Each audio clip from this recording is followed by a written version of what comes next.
You've entered BOOKSTORM with Kristen Civiletto and me, Chris Storm. This is a podcast devoted to best-selling books that matter, books that make a difference. We're diving down deep with beloved authors about their stories. We're exposing hot-button topics and heartfelt themes, the issues that affect each of us in our own lives, as siblings, parents, partners, friends, as human beings. We're braving new ideas, fresh thoughts, hard lessons, and important truths. Those kinds of things that stay with us long after we turn the last page and close the book. So welcome back, BOOKSTORM Podcast lovers, fiction lovers. We have something very special for you today because we have a debut author. We have Anne Burt with The Dig with us today. We're thrilled to have her. We got the advanced reader's copy. A little birdie told us this was coming on the radar. We couldn't wait to get our hands on it, and we really loved it. Anne, welcome to BOOKSTORM. Thank you. It's such a pleasure to be here. Well, we're super excited that you're here, and we want to say thank you, little shout out to our followers, because we are now in 59 countries, almost all 50 states. And the last I checked, 963 cities. Thank you to all of you readers and to all of our fabulous authors like Anne Burt. We would not be doing this without you. So I want to get started a little and give our listeners a little bit of your background, a little bio, because that's a lot of fun to see your history and what you've done. And you have accomplished some wonderful things, Anne. We're here, of course, to talk about The Dig, which, by the way, was an American Booksellers Association Indie Next Pick. It was also the Strand Bookstore's Mystery Selection. And in addition to writing this beautiful novel, is also the editor of My Father Married Your Mother, which is dispatches from the blended family. That sounds intriguing. She's co-editor with Christina Baker Klein, who is a friend of BOOKSTORM Podcast, who we've had on the show before. And they do something called About Face. Women write about what they see when they look in the mirror. This sounds wonderful too. Her essays in fiction have appeared in numerous publication and venues, including Salon, NPR, the Christian Science Monitor. She's a winner of the Meridian Editors Prize in Fiction. And we have to say, because what a wonderful accomplishment, a graduate from Yale with a BA in history and NYU with an MFA in creative writing. Of course, that's why we're loving this book right here. And Anne lives in New York City. So happy to have you with us today, Anne. Oh, thank you. It's such a joy. And, part of being a debut novelist in your 50s is that you've actually done a lot of things before you get to the point where you have your debut novel. So I do appreciate the shout out on the bio because you know what? Life has been lived here before this novel came out. I had kids, as you could probably tell from the subject matter of some of the essay collections I've written. My kids were also step siblings, and so I dealt with that as well. And so all of that life, all of that information actually does make its way into fiction, and I couldn't be more excited to be writing novels now at this stage of life. Mm-hmm. Isn't that so true? Chris, we say all the time, the older we get, the wiser we do become. We definitely do, or we should hope so anyway. And life experiences all fall into fiction. We always say fiction is not fantasy. It's really built upon the realities of what we already have known to be true. And so thank you for bringing all of your education and personal and professional experience into this beautiful novel, The Dig. Yeah, absolutely. It gives it that depth and that layering. And we very much enjoyed it. So, and if you'll allow me, I like to give our listeners just a summary of the story without giving away any spoilers whatsoever. And I'll keep it brief. And of course, if you want to add anything at the end, please do. But we're here to talk about The Dig. And in the story, there's a little bit of a backstory that you unspool very slowly. But we have two children. And I want to make sure I'm pronouncing this. Is it Mujo and Andela? Muyo and Andela. Got it. These children are found by two American contractors in the rubble of their family's apartment in Sarajevo during the siege of 1993. And these two American contractors are brothers, Christopher and Eddie King. They end up taking the children back to Thebes, Minnesota, where they're from, and they're renamed Paul and Antonia. Now, Eddie is the one who initially adopts them. Something happens with Eddie, and then Christopher ends up raising these children as part of his family. But as time goes on, the family becomes fractured. Paul becomes estranged from his adoptive father, Christopher. He becomes an activist. He leaves high school, and he starts pressing in on issues that are very stressful to the construction family. But we also have Antonia, who has gone on to law school, and Christopher very much wants her to come back and be a part of the King construction business as their lawyer. Now, in your story, there's a Somalian community that has arisen in this town of Thebes in Minnesota, and it's kind of a turning point in the plot. We have a situation where Paul is very stressed about the treatment of immigrants and people in the community itself.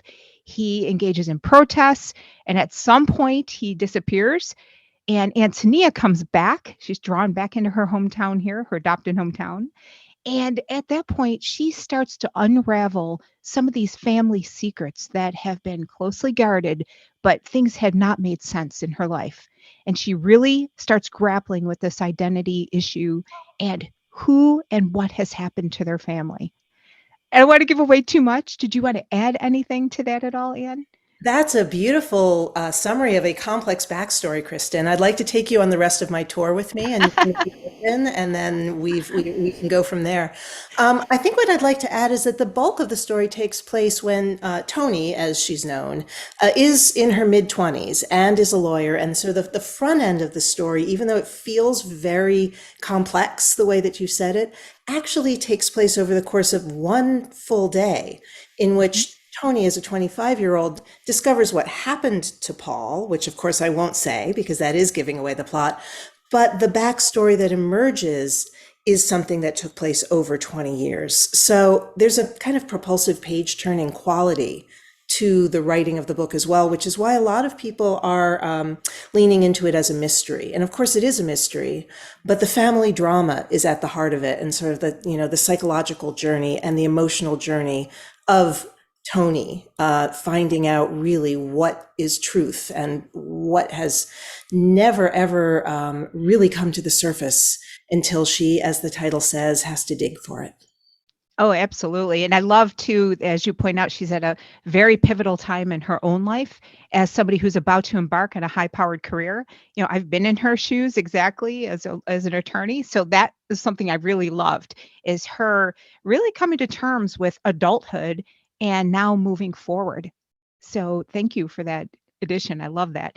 And if you're ready, we will brave the storm. And I know Chris is going to kick us off with a question.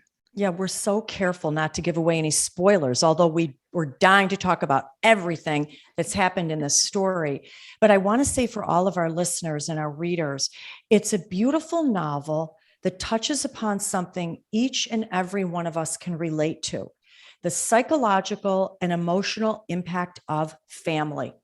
Several of our beloved characters, Tony and Harrison, among others, were being persuaded, insisted, demanded, let me go so far as maybe even say bullied, to become something they were not meant to be.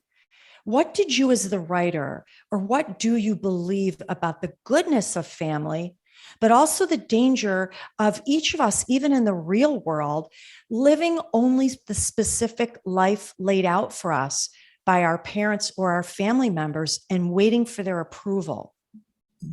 Well, I mean, even in that question, Chris, I feel like you've hit on the inner drama that most of us in this world, if we're lucky enough to have a family, must contend with. If things are just kind of bent but not broken in the best kinds of situations, each of us has to grapple with, what do I believe is expected of me, and what do I believe I must feel and think and do, and what are my values, really, in a way, is what comes down to it, right?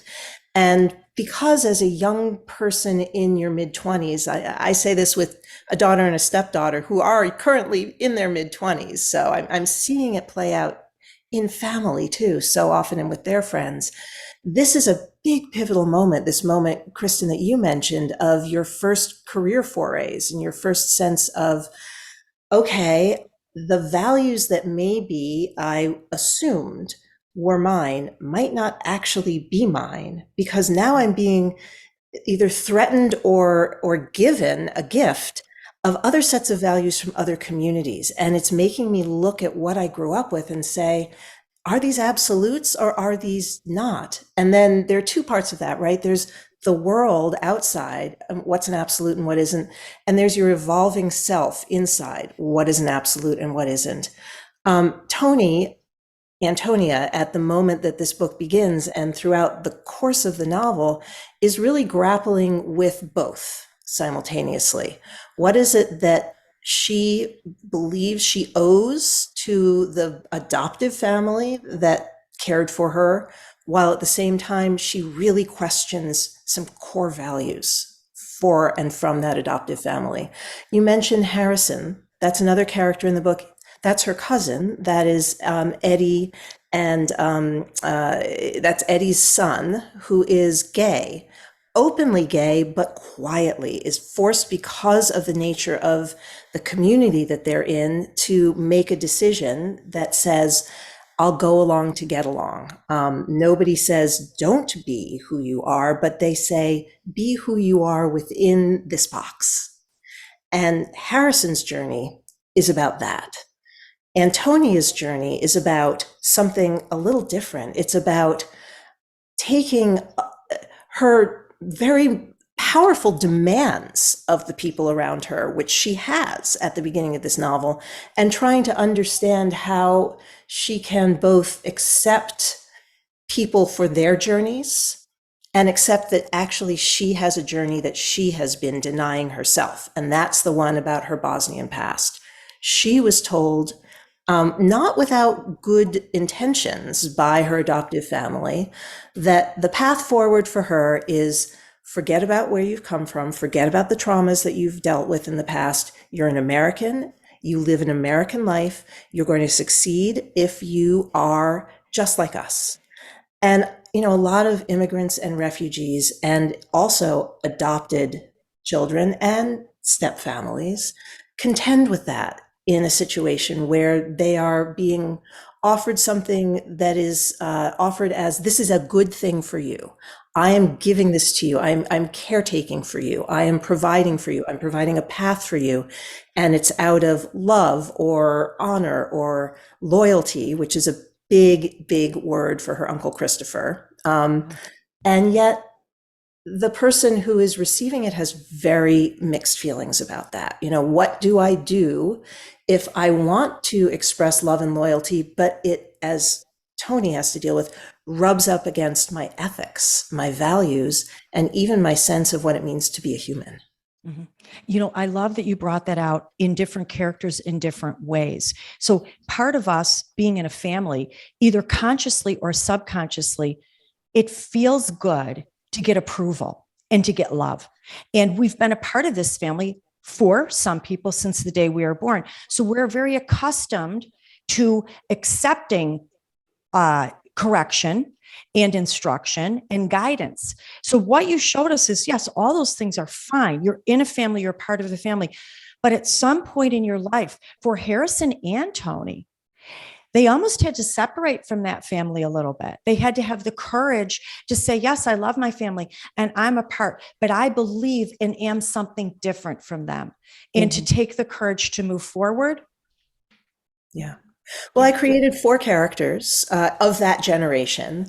There's Harrison and Isabel, who are brother and sister, and they are Christopher's children. And there is Paul and Tony, who we discussed, who are the adopted orphans. They were raised, all 4 of them, more or less as siblings. And I like the dynamic as a writer of all of these juxtapositions of issues, of difference, because you've got the umbrella of same, and that is you're raised by the same parents.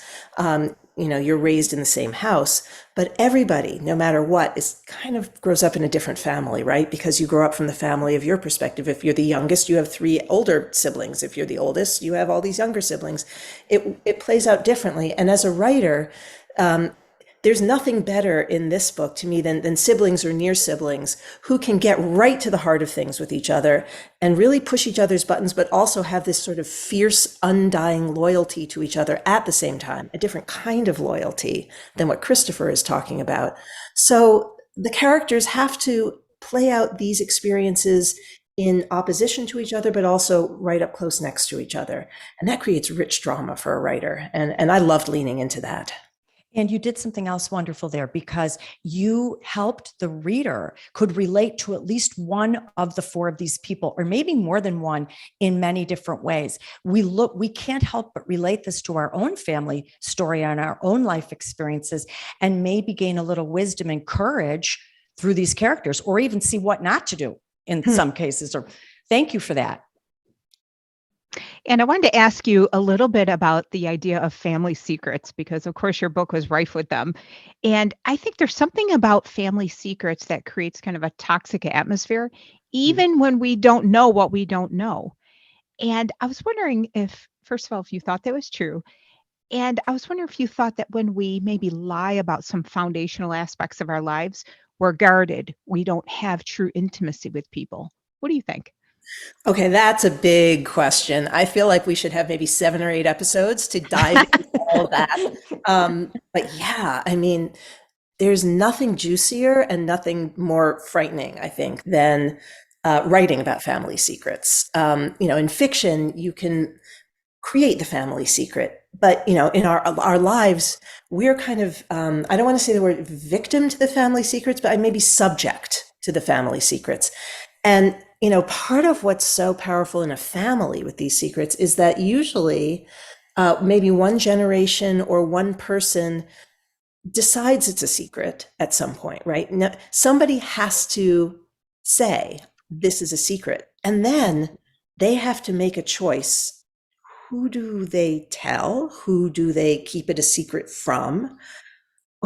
Once you've told anybody, it's like a prism, right? Everything shifts, right? So if there's a secret that one person is holding, that creates one kind of world. If it's a secret that 2 people are holding, then, you've got another myriad refractions from that prism, and things can just play out in ways that the person who either, A, committed whatever act it was or had whatever experience it was that they chose to keep a secret, and B, made the choice to either tell or not tell, might never have intended. So a family secret morphs, it's a shapeshifter, and yet it explodes everywhere. Now, I mean, can you ever live a true and intimate life with a big secret? I mean, wow, Kristen. I think every human being has too many facets, each of us, certainly I can speak for myself, and kind of try to dig a little bit into me as a writer and then get back to the characters in the dig. I don't walk around deliberately trying to keep secrets, but there are things that maybe I haven't told my children at a certain time that they then find out. I'm not going to reveal any of my family secrets, let's just say, but I think this is relatable to everybody, right? Mm-hmm. Somebody comes to me and says, Mom, one of my children comes to me and says, Mom, you never told me that so-and-so in our past family was a cyclist who rode a tightrope in the circus. How come you never told me this? Why was this a secret? I don't know. Maybe it was and maybe it wasn't. And then there are other things that I feel are big and dark and difficult. And then maybe I get up my energy and I say to my kid, it's time for me to tell you something. And they go, so? Right. So everybody's family is an experience in a different way. I do think, however, back to your point, that when holding a secret that becomes something that keeps you up at night and keeps you from really doing what you need to do as a person, then the game changes. And that's what happened to Aunt Evelyn in this book. Yeah. We haven't talked about her, and I'm not going to say what it is. Again, no spoilers. But Christopher's wife, Evelyn, is a quieter character, but she also goes on a journey of trying to come to terms with a secret. And how is she going to learn what she needs to do about this to continue to feel like she can be the ethical person that she needs to be? One thing about The Dig that I want to mention is that it is loosely inspired by the Greek tragedy Antigone. The epigraph, the first piece in the book, is from Antigone. And I just want to shout it out here because I think it is very related to this question that you're asking. So the quote is, "It is the dead, not the living, who make the longest demands." Now that's from the play Antigone. And I used that to inspire me to think about the characters and each of their secrets in just the way, Kristen, I think that you are mentioning. Who is being prodded by ancestors, by the past, to make their decisions about what they are going to uncover or not uncover, do or not do, and who isn't? And everybody's got in this book kind of a philosophy about that. And then they come to loggerheads about it. Stuff doesn't go exactly the way they want it to go, and secrets come roaring out in really painful ways. But what I hope I managed to do with these characters is make it so that every single one of them, whether you agree with them or not, has a clear reason for at the time why they decided to keep a secret or why they decided to reveal it. Yeah. And I love that you looked at that in the context of sibling relationships, even between the two King brothers. We haven't talked about how that sibling relationship is also significant, which of course reflects back to, some of the issues you've been talking about, because they're magnified in that family context. And as you were talking, I was thinking about what's at the heart of intimacy is openness and genuineness and trust and respect for the other. And it's almost antagonistic to the keeping of these major secrets, especially when it's about somebody else that could change their identity. And I know we're going to talk about identity in a second, but that is really a difficult secret to keep. Absolutely. Mm-hmm. Very nice. Yeah, and I loved the quote that you gave, because while you were talking about secrets, I thought in a lot of our lives, in the story, in the real world, these are secrets imposed upon us by the older generation.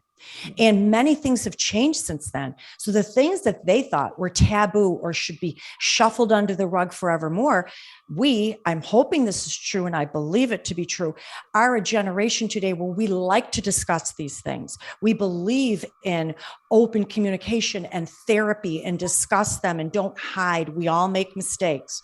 So that triggered something, I think, in the reader as well. Definitely. Yeah. Yeah. I want to talk a little bit about this childhood trauma. The book opens up to a very horrific scene. Paul and Tony both underwent childhood trauma. They had different names even then. They were forced to change their names. They were told to forget what happened to them. But what can you forget from childhood trauma, and what do you carry with you? So later, I thought it was very intriguing that Paul and Tony dealt with this childhood trauma, manifested it in two very different ways. Almost every one of us in the real world has some childhood issue. Some worse than others, let me add, because some have horrific things. But as the writer, what do you believe propelled your two characters to act out in such very different ways? And I couldn't help but feel, as the reader, watching Paul and Tony, that sometimes we need saving even from ourselves. So powerful, Chris. Yeah. It was very important to me to create the characters of Paul and Tony in their childhood, that they were exactly the ages that I made them when they experienced being ripped away from not only their childhood home, but seeing major trauma, major tragic things happen in front of their eyes. And then they lost so much. They lost their birth family, they lost their nation, they lost their language, which is, I'll get back to. That's a very important piece of this. But when this happened, the character of Paul was 6 years old and the character of Tony was 3. Now, Tony is the point of view character in this novel. It's told in the first person and it's told through her eyes. And I needed that as a writer because what I couldn't do is put myself into the shoes of somebody who would remember more than Tony could remember about her earliest childhood in Sarajevo.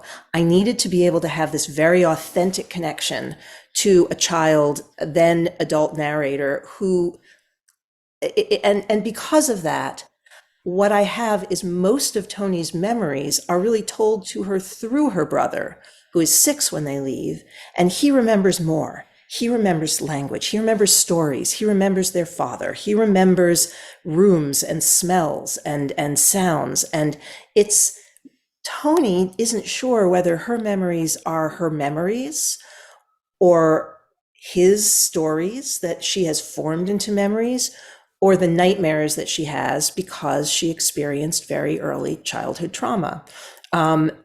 She is based on not only the character of Antigone, but on also so many people that I've known who actually I have seen have 3-year-old moments of childhood issues, trauma, fear, change. And what does that look like? What can I glean? How can I look closely and feel that from the inside so I can authentically write this character? I also did a lot of research to make sure that there were authentic details, and ran all of these things by survivors from the Bosnian genocide. In fact, I had the incredible, generous support of a young woman I found through a network that I had researched who was exactly Tony's age when she came to the United States, did not have Tony's fictional experience, but I spoke to her for several hours to ask her to share with me what it would authentically feel like. And then she corrected me about certain things, which was incredibly helpful. So, my hope, and so far I'm happy to say that that has been the case, is that I haven't gotten anything hideously wrong about that.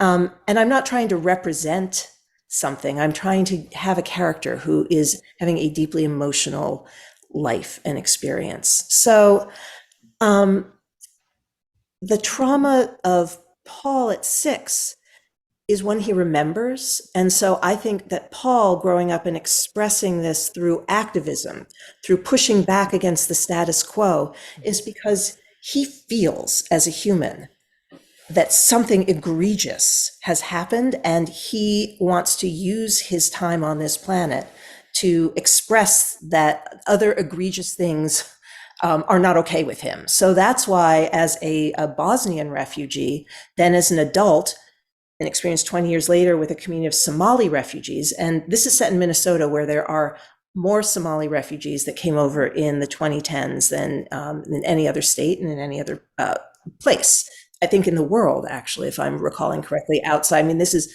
not true in the short term because Somali refugees went to Africa, went to Kenya, went to displacement camps, but I'm certainly sure in the United States that Minnesota is the place where there are the largest Somali communities. I wanted to choose the setting of Thebes, Minnesota, to be a very small town in Northwest Minnesota, where a small community of refugees with different traditions would actually have almost an outsized impact, because this is a very traditional, very white, very multi-generational community, although everyone in this community, unless they have native roots, was themselves once an immigrant or a refugee. But they make waves. And so Paul's response to having experienced a memory of those waves is to do what he's doing. Tony's response, because she was 3, and she is, as I said at the beginning of addressing your very interesting question about what do they do with their trauma, isn't quite sure she's, quote unquote, allowed to own that. And I feel like that's psychologically pretty real.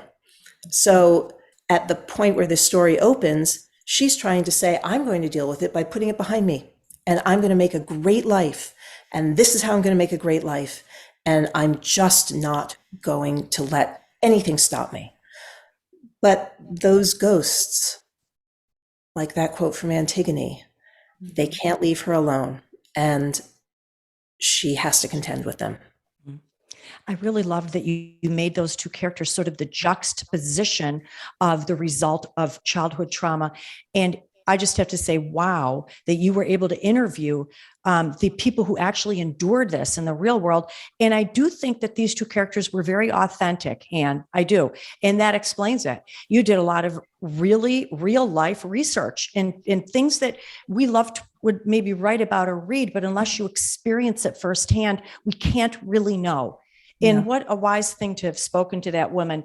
I really loved these two characters. Really did. Thank you. Thank you. You know, I did many, many years, my work was in organizations that are dealing with refugees and immigrants as well. I've been a consultant for the U.S. Holocaust Memorial Museum, and I worked for an education organization called Facing History and Ourselves, and I met many survivors of different genocides, crimes against humanities, really traumatic things, who were smart and brave and fantastic and wanted to tell their stories to other people. And so much respect. And my daughter, actually on her father's side, is her father is the child of Holocaust survivors. So I had an intimate family experience, and my in-laws were alive, and I knew them, and so I really lived in a family where I saw a lot of up close wages of surviving genocide.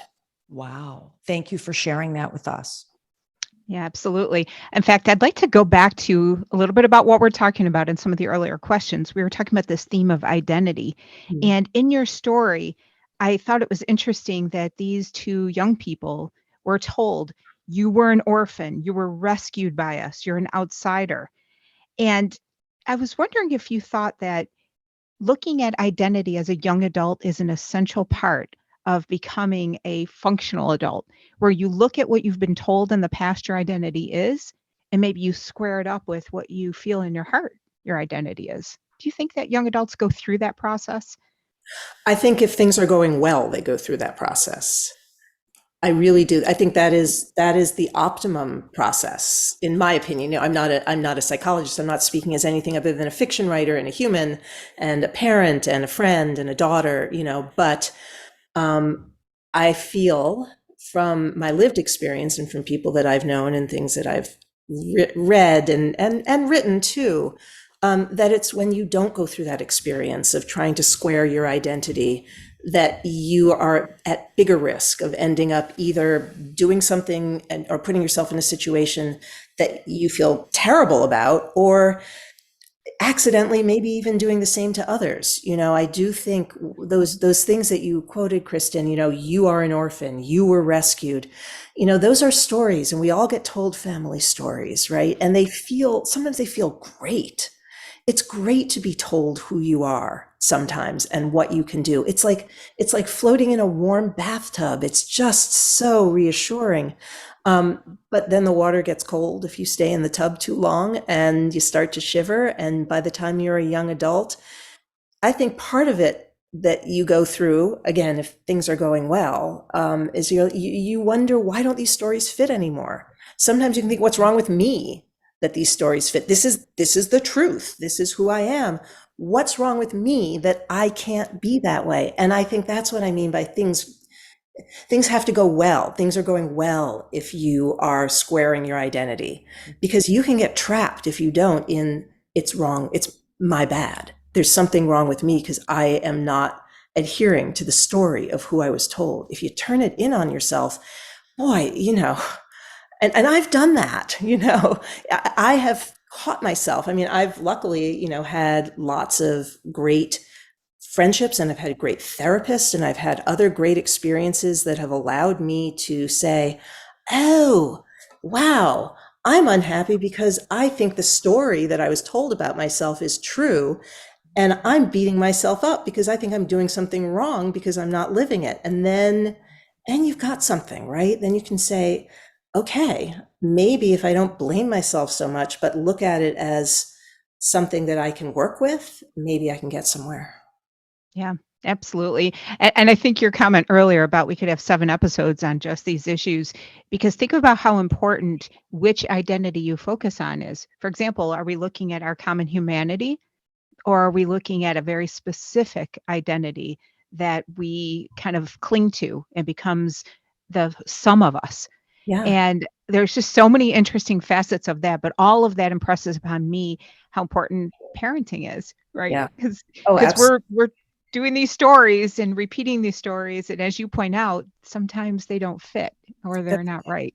There are a lot of conversations, arguments between Paul and Tony in the dig, in the novel, that are exactly about this, Yeah. where as adults, Tony is really frustrated with Paul because she is angry that he's zooming off to protect, this cause and wishing off to protect that cause. And she's lonely. This was like almost her father figure. But was it fair? I mean, it wasn't fair. He was only 3 years older than her. So they go at it with exactly that question, like who's in the right here? The person who is sacrificing intimate relationships to help humanity, or the person who is, in Paul's view of Tony, saying, screw you to the needs of humanity and taking care of themselves. Both are really different visions. And when they hit up against each other, it really is about identity and it really is about intimacy and what kinds of values, you bring to the table for both of those. And can there be room to have all sides of this? That's a lot of wisdom we've just spoken there. Very interesting.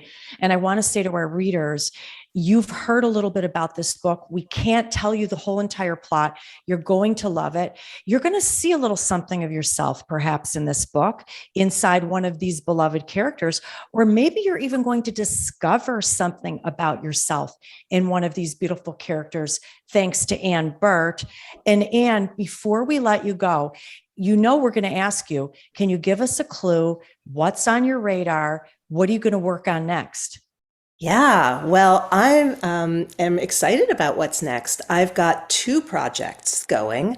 One is a novel that also has an inspiration from some Greek history, but is a very different story than The Dig. But, it's also about a young woman coming to terms with a world that she was born into that she didn't know about. There's a theme there. I really think there's, endless probing to go on here. Both of those Wow. sound intriguing. I can't wait for both of them.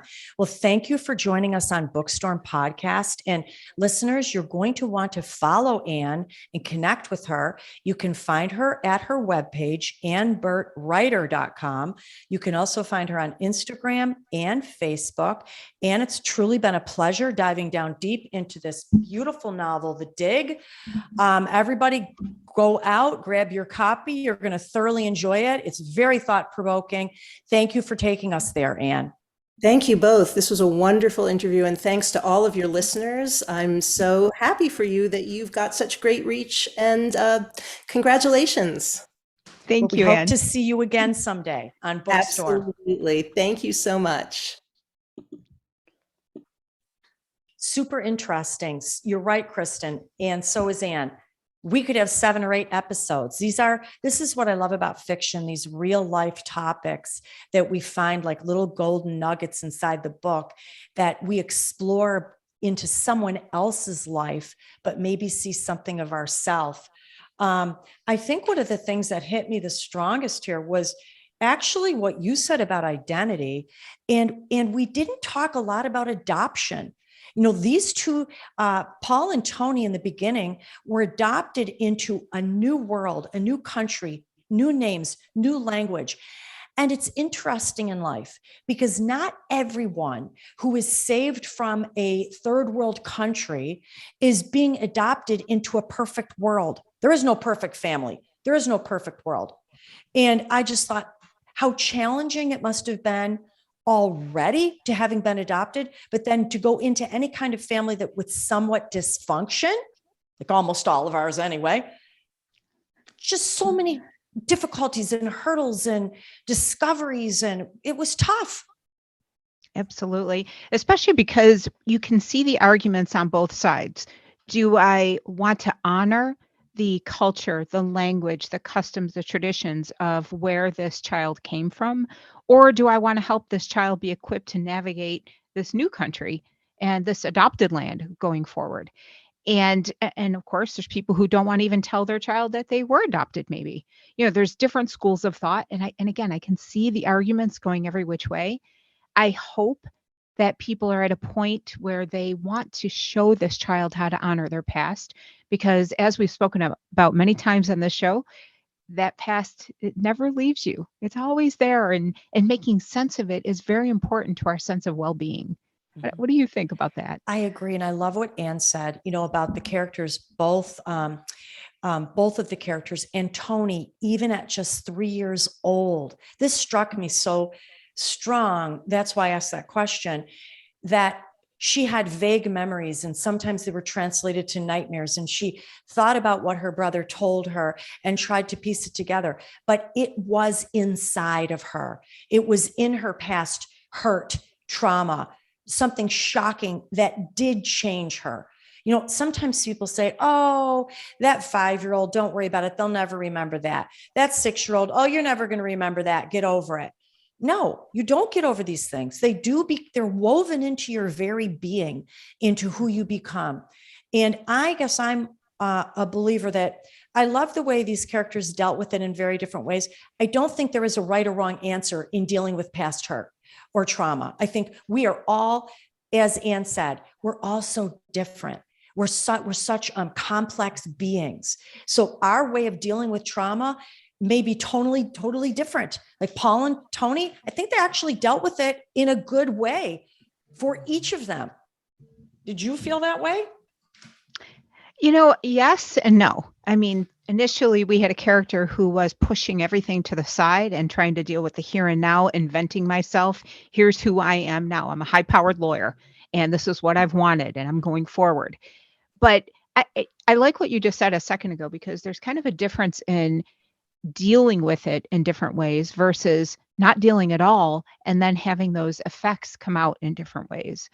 And I think as long as you are dealing and processing, it may look different for everyone, but at least you are trying to make sense with your past and your present, right? Yeah. But it's the people who don't make that sense and make things kind of square in their mind that I think have that dissonance going forward. That's an excellent point. And, this is sort of what I loved about the character Paul. So he was actually sort of rebellious. He wanted to take on the cause. He wanted to fight for the goodness of mankind. And he was doing what was in his control. So things happen to us a lot in life that are out of our control, especially as children. Things just happen to us. Teachers, classes, friends, parents, family. And a lot isn't in our control. Then we become an adult. And so Tony decides, I want to have a great career. Paul says, I don't. I want to get out there, use my hands and feet, and do something tangible right here and now. And I just thought it was sort of cool watching their life stories amidst everything else going on in this novel, because there is so many other good, really meaty things going on in this book. But it gave me a lot to think about. Oh, yeah, I agree. I mean, there's a part of many of us maybe who want to be a Paul, where we go out there and we protest and we're an activist and we disrupt things. That whole idea and mentality of being a disruptor to shine a light on wrong things. Absolutely. A lot of us have that feeling. But so fun. So yeah, we just love this book by Anne Burt. Thank you, Anne, for the dig. So much to think about. What a great start for a debut novel. Super excited for you. And readers and BOOKSTORM podcast listeners, before we leave you, I have to give you a few little clues about what we have coming up next, our storm predictions, to pique your interest, because we have a lot of great books on the lineup. We have Madeline Martin, The Keeper of Hidden Books, Bryn Turnbull, Paris Deception, Katie Quinn and Janie Chang, Phoenix Crown, Ellie Banks, aka Macy Yates, One Little Spark, Matthew Quirk, Inside Threat, Kate White, Between Two Strangers, Marie Benedict and Victoria Christopher Murray, The First Ladies, Viola Shipman, Famous in a Small Town, Ashley Audran, The Whispers, Fiona Davis, The Spectacular, Sandra Brown, Out of Nowhere, and Greg Hurwitz, we just signed last week, The Last Orphan. Super excited. Oh my gosh, I'm so excited. Well, listeners, as you've heard from Chris, we are growing every week. We are so thankful to you. We are thankful that you're sharing our socials, and we really ask that you continue to do that, because we want to spur good conversation. And that's what we're doing with these authors. So thank you, thank you, thank you. And you can stay on the radar with us, of course, by visiting our website at bookstormpodcast.com. You can find us on TikTok, on Instagram. We are on YouTube, on Twitter. In fact, if you want to find us on YouTube, you can see our authors. Search for Bookstorm and Podcast, and we should come right up. And of course, until next time, one of the best ways to brave the storm is to dive down deep into life-changing fiction.